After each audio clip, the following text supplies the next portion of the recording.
Good evening and welcome. I'm Jim Nunn. In the years that I've worked in the media in Nova Scotia as a reporter and as a program host, I have only infrequently heard or seen a black person or an Indian person or an immigrant person come forward and say loudly and clearly that there's something wrong in this society on the media. It wasn't until just a couple of months ago that Nova Scotians came face to face with the problem of racism in their society when they saw black children and white children slugging it out outside a high school in this province. And then suddenly people came to grips with racism, not a new problem in Nova Scotia, but we were reminded forcibly of what it is like for many Nova Scotians to live in this society. Now, for those of us who are white and in the media, and for those of you who are white Nova Scotians and members of the audience, racism isn't the same as it is for many of the people who are with us here tonight. For our guests here tonight, racism is a very real and a very personal problem. And we've invited them here tonight to talk to us about that problem, about what it has meant for them and for their families and their children in particular in their life as black Nova Scotians, Indian, Micmac Nova Scotians, or immigrants who have chosen Nova Scotia as the place where they want to live. Our format tonight is quite simple. We've invited a panel who are here, some of whom you will know, who are here to help us start the conversation. And the first member of our panel is well known to Nova Scotians. He is Rocky Burnley-Jones. Welcome. Mr. Jones is a businessman and has been an activist in this community for some 20 years that I know about, and maybe before that. Beside Mr. Jones is John Savage, Dr. John Savage, the mayor of the city of Dartmouth, also interested in human rights questions, and obviously an active municipal politician. Beside Dr. Savage is Daurene Lewis, who comes from Annapolis Royal, Nova Scotia. She is a craft person, a former mayor of Annapolis Royal, and a woman who has been active in the politics of her province. Next in line in our panel is Mr. Kevin Christmas, who is a Micmac person and advisor to the Union of Nova Scotia Indians, and a man with much to say about the Micmac experience in our province. And our panel is completed by Mr. Mukhtar Singh Sidhu, a retired school teacher and a man who chose to be a Canadian. And we'll hear his experience as well. May I start with you, Rocky Jones? It's been said that this is a racist society, that Nova Scotia is a racist place. Do you believe that that is the case? And what has been your experience of racism in Nova Scotia?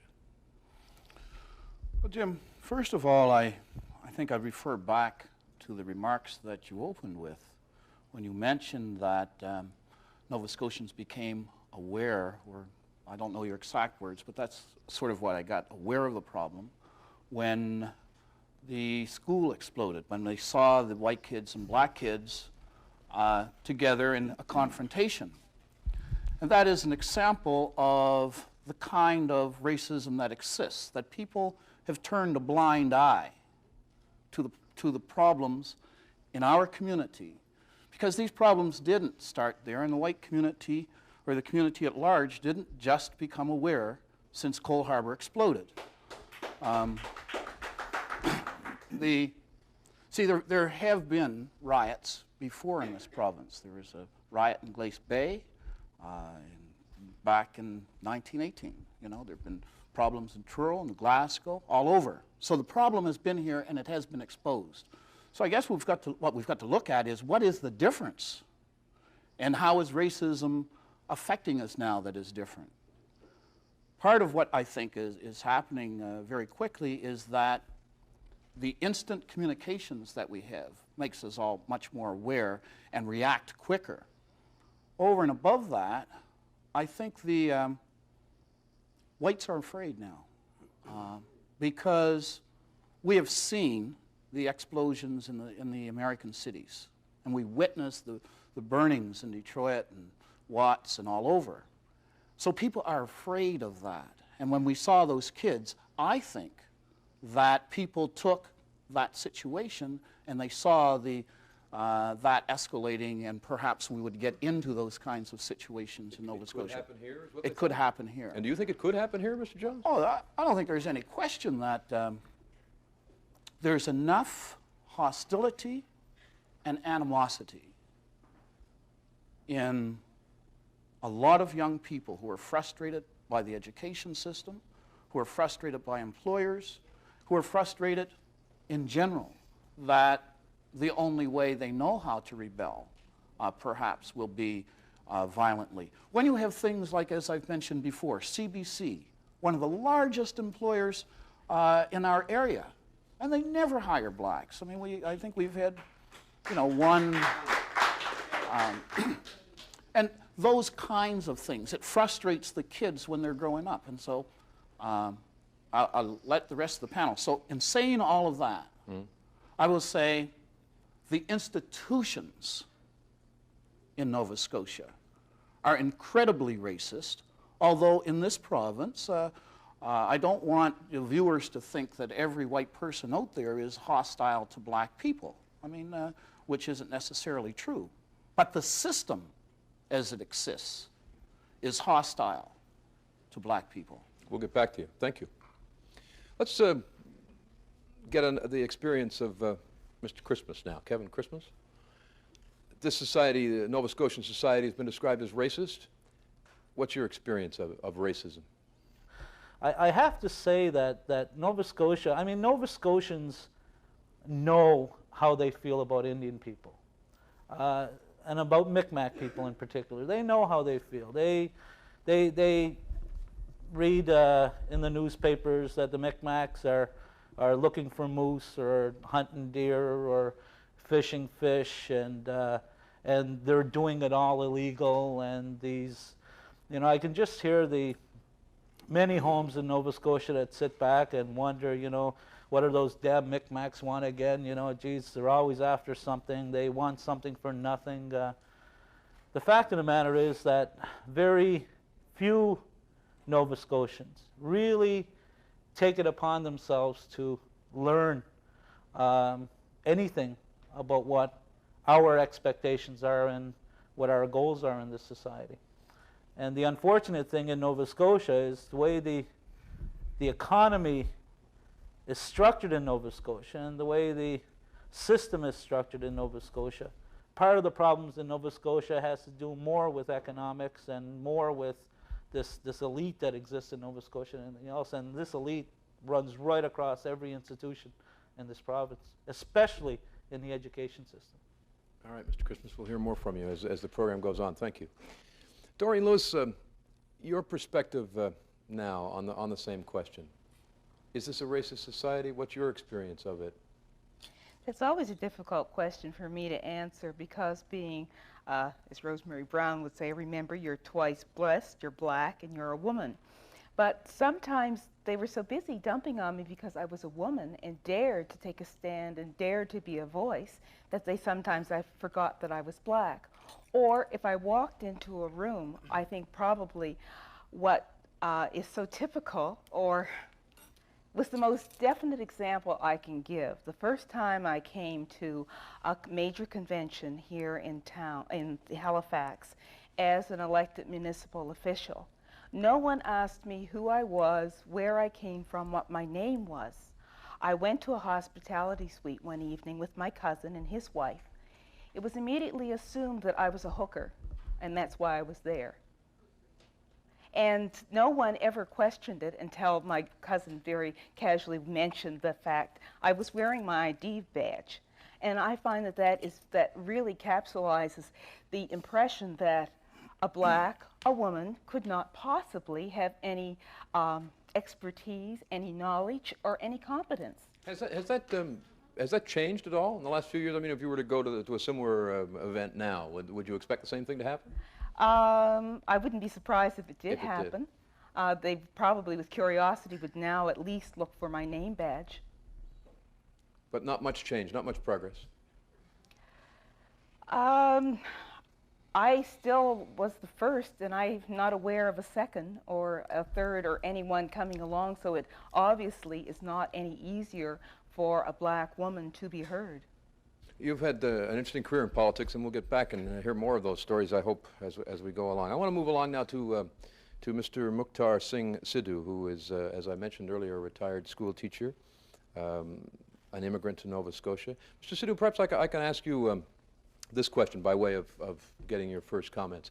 I remember when the Sikh immigrants landed in Nova Scotia on the shoreline a couple of years ago now, and they were immediately taken to a military base and held behind the wire in downtown Halifax.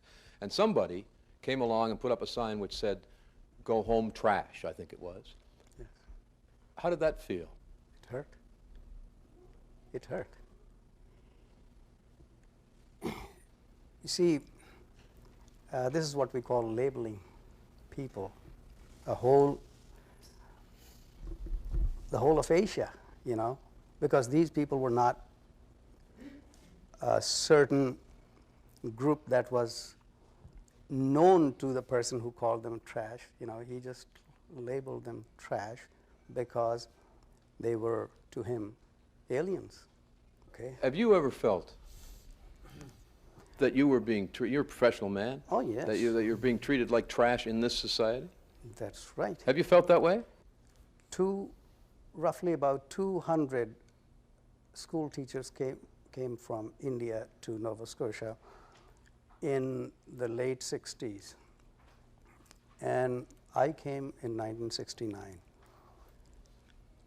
Most of us had behind us teaching experience of from 10 to 15 years. Having put 15 to 20 years of teaching here in Nova Scotia, not one was promoted to be the principal of even a junior high school or a high school. Why not? You're asking me? Yes? I think this is what we are discussing today. It's discrimination. The director of education for the Halifax County Bedford District School Board, he was asked a straightforward question. Is there discrimination in Nova Scotia schools? His answer was straight, short. No, there's not. And that resolved the issue. And it would have stayed resolved if it hadn't been for a misdirected snowball that has brought us here together. Yes, the Cole Harbour. Okay.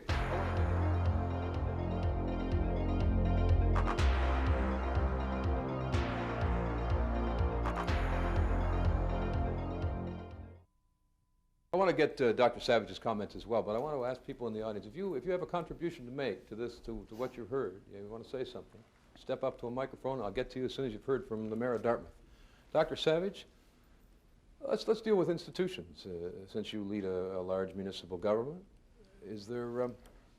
are our institutions racist, as Mr. Jones has indicated, and everybody else seems to agree? I think there's an ingrained conservatism that Nova Scotians pride themselves on, particularly when talking to other provinces, people from other countries, which is basically a racist attitude. It's an unthinking. I don't think in many cases it's deliberate. I think there is an ignorance, particularly of minority groups, except in situations where they have seen them in positions of subservience. I don't think, for instance, that there's a committed attitude at all towards affirmative action. I think there's a tokenism, and I think there's a tokenism which really is worse, perhaps in some cases, than ignorance, because it is, we'll do what we can and get away with what we can. And I think that's really where the institutions have to change. They're going to, most of the people that I meet in institutions, obviously, are white Anglo-Saxons So I think there is a major educational problem. It's in us as politicians, and of course it's also undoubtedly in the response of people. I've made a number of television programs with you, as you know. Yes. The only one in which I got more than 3 or 4 responses was the time that I stuck up for the Sikhs at that time on the Eastern Shore. Yes. Do you remember the time we had that? Yes, I do, yes. I had maybe 10 abusive phone calls. I'm pleased to see that some of the people we've invited to be in our audience tonight have decided to take part. The gentleman in the sweater, I think, was the first to stand. Go ahead, sir. I just want to comment on something that the mayor was saying, and the fact that when he sees a lot of these acts of discrimination, that you believe it is not deliberate. And I believe strongly that all acts of racism are very deliberate. I'm sorry, but it's not a casual thing. It's very deliberate, and we face it every day. And one of the things that I heard earlier was the fact that people are now just becoming aware that there is racism in Nova Scotia, or at least in Halifax, Dartmouth. Well, the fact is that I've lived in a racist society all my life. And what is happening is people are finding out that they have to start to understand what we as black people are all about. They have to learn to live in our society. We've lived in the white society all our lives. You now have to learn to live with us. Sir, may I ask you a question? What do you say to those people, particularly the most of the population of Nova Scotia are white? Many of them have very little experience with black people, particularly from rural Nova Scotia, where I come from, or at least some parts of rural Nova Scotia. And what do you say to them? Do you assume that they don't want to know, that the prejudice is there from birth, or do you assume that if you could talk, if they could come to know you better, that would be a good thing and a learning experience for them, and some progress would be made? What do you think? Well, I think in reality that's very true. But our largest black communities are in our rural communities. So I think the fact that people in rural Nova Scotia who say they don't know anything about black people, that's bull. There's a lot we can do, and there's a lot being done, this being one thing. But, you know, again, as this casual thing, I heard that there was invitations to this event tonight. I'm finding it very hard to find out where these invitations, where did they come from and who did they go out to? I find it very hard to understand why there isn't more public officials in this audience if there was indeed invitations sent out. What is your screening list for invitations to events like this? Why is it predominantly all black people in this audience? It's because it's very casual. Oh, it's a forum on racism. Well, no, we'll watch it tomorrow night. You're right. You know, we invited 75 or 80 people to come here tonight. Many of them were black, some Micmac, some immigrant, and others, as you suggest, officials of government, municipal and provincial, most of whom happen to be white, or most of whom are white, and they're not here.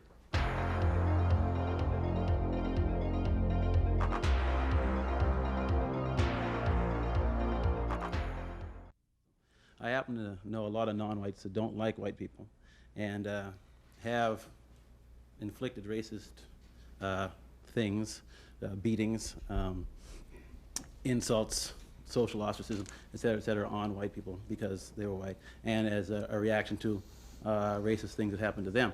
So the point I'd like to make is that to paint white Nova Scotians as an elite that is above racism and doesn't suffer and is occupying some comfortable position where racism doesn't affect them is illusion. We're all Nova Scotians are damaged by racism. W.P. Oliver, in his study, identified 47 different black communities in Nova Scotia, basically on the outskirts of almost every city and town, and even almost every village, but I won't go quite so far as to say village. There are small pockets of black people. Black people are interacting generally all over this province. The problem that we have is the role, the historic role of black people is to be the source of cheap and readily available labor. So if I can go on that, what it means is that since our role was defined to be cheap labor, that is how we are viewed. The role, on the other hand, of natives, as I understand it, is to not even to be able to participate as active participants in the society. So therefore, in a larger community, it's accepted that the natives are all on welfare, or the natives are just on the reserve and are going to be drunks. Racism, the roots of racism are in notions of superiority. That one group, one individual, whomever he is, feels somehow superior to that next man, that next individual, that he, as a result of that feeling of superiority, this almost social Darwinism, if you want, they feel that they can deal with you as an it, that you're not a human being, you're below them. Sir, on the right, if you would, go ahead. Racism has been a part of my life ever since I've been born. When I was a kid, we played on Creighton Street and on Manor Street in Halifax. We played with white kids, but at the end of the day, one of these white kids always saw fit to call us nigger before he went in the house, and then get beat up the next day and play with us again. And his parents saw nothing wrong with this because he felt good about calling us nigger. He felt better than us for that reason. So it's everywhere you look, I guess is what you're saying? It's a part of day-to-day life. You know, you go into a store, you walk around a mall, you got some little idiot following you around the mall, wondering if you're going to steal something. You could have $10,000 in your pocket, you know, buying whatever, TVs, VCRs, but no, you're black, you're going to steal something for sure. I better follow you. I worked in a department store, and that's the only people they follow was black people. They never followed white people. White people came in and robbed them blind, and they never followed any white people. Rocky said something that there's a lot of frustration and anger boiling in the black community. It's true, it's real. The reason why it's real is because organizations like the Ku Klux Klan, the White Aryan Nation, the Skinheads, the Hells Angels, these guys can come to Canada, they can organize, they can go into the country, they can teach their children how to come in here and wipe every one of us out in 5 minutes. They can send a 12-year-old white boy or a white girl into this room and kill us all in 5 minutes. You let black people try and do something like that. It will never happen. It will never happen. You let black people try to organize and teach their children how to use automatic weapons and throw grenades, right? And wear combat fatigues and show and describe life as white supremacy, right? And that's what we have here, a lot of white, particularly male supremacy, right? And that's the reason why we have this racism. That's the reason why it's so dominant, and that's the reason why we're here today, is because of white male supremacy, because of the neo-Nazi organization, because of Hitler's philosophies during World War II. They have not died. They're still alive and well and living and breathing in Canada. You know, they're not going anywhere. They've been here for years and years, and we've all been aware of them. Yeah, I just want to be absolutely clear. Are you suggesting that that sort of person is in control of this society or this province? I'm saying that that sort of person is aware that that is going on within this province, within this country, and is doing nothing about it. We have no human rights legislation that says, the Hells Angels, now, gee whiz, I wonder if they're a bunch of nice guys. The neo-Nazi, now, I wonder what they're here for. You know, they're not here to join hands with us and make Canada a united place. They're here to create havoc. They're here to kill as many blacks, Indians, Jews, Pakistanians, Shiite Muslims, whatever they can get. That's what they're here for, to get rid of us.